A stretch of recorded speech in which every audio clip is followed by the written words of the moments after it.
is third grade class at Shaw Elementary, and we are in the midst of an investigation.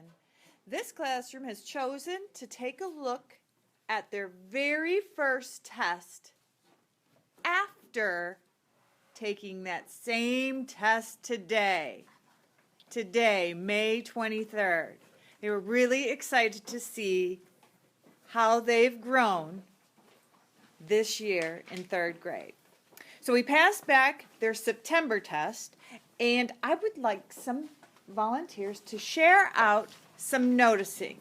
Okay, so if you have your hand up, I'm going to assign you a number. 1, 2, 3, blonde, 4, 5, 6, 7.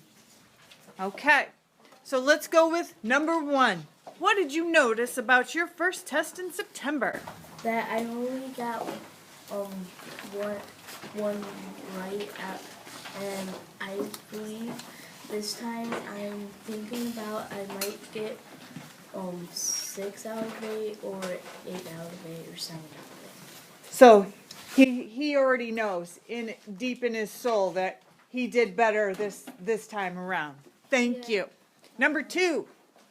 What I noticed about my September power standard, I kind of did not that really good because I noticed that I added on one instead of timing. Oh.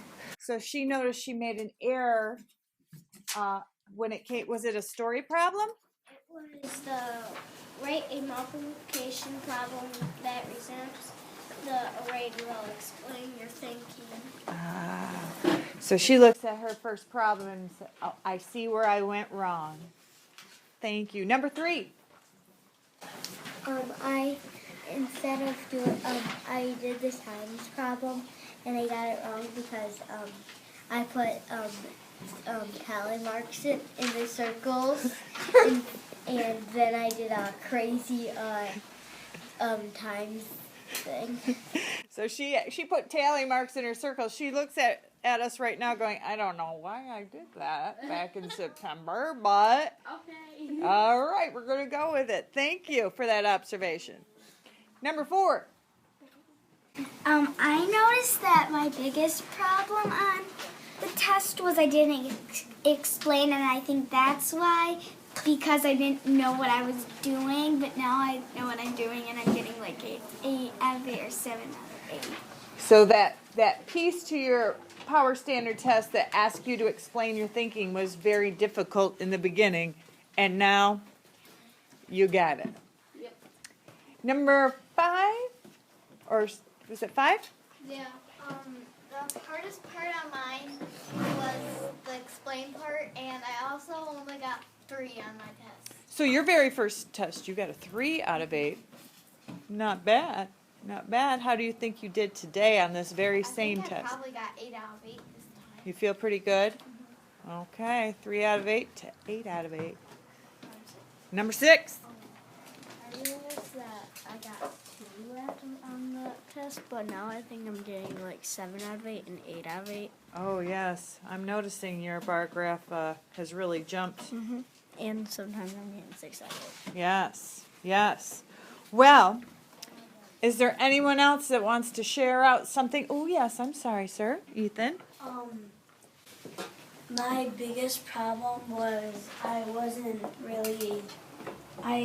explaining, and I didn't really know how to do the problem, and I only got 4 out of 8, but I think I'm gonna get like 7 or 8 out of 8. Wow. You guys ready for this comparison? Oh, Emma, you had something? What did you notice over there? I noticed that my power standard 5 and 6, number 5, I didn't even show the fraction. I thought it was quite That's what I did. And then on power standard 6, I also didn't tell what strategy I would use to find the errors. So Yeah. that's quite funny. So she's giggling at herself. In September, she didn't really know what a fraction on a number line was. But today, in May, yay! So, I'm going to shut this off. We're going to take when we come back from recess, we'll take a look at the two tests side by side and see what we notice. Thank you. Last time I only got 3 right. This time I got 7 right out of 8. So you've really grown. And how I made a mistake is I forgot the label. Label. Notice, this is September's test. And then on my back, I got all of them right. On this one, I only got 2 right on the back side of my old one. Look at that. So let's see. And then we're over here. All 4 right on the back side. Any whole number can be written over 1. That is how you make a whole number into a fraction. Thank you. Raylan? I discovered that I was getting 2 out of 8 on this one in September. I was getting 2. Okay. And now I got 8 out of 8. 8 out of 8. Which one would you think was your hardest question all year long? This one, because I didn't really Yes. understand it at first. Yes. In fractions. I usually just put the number 8. I wouldn't do anything else. So you've got it now.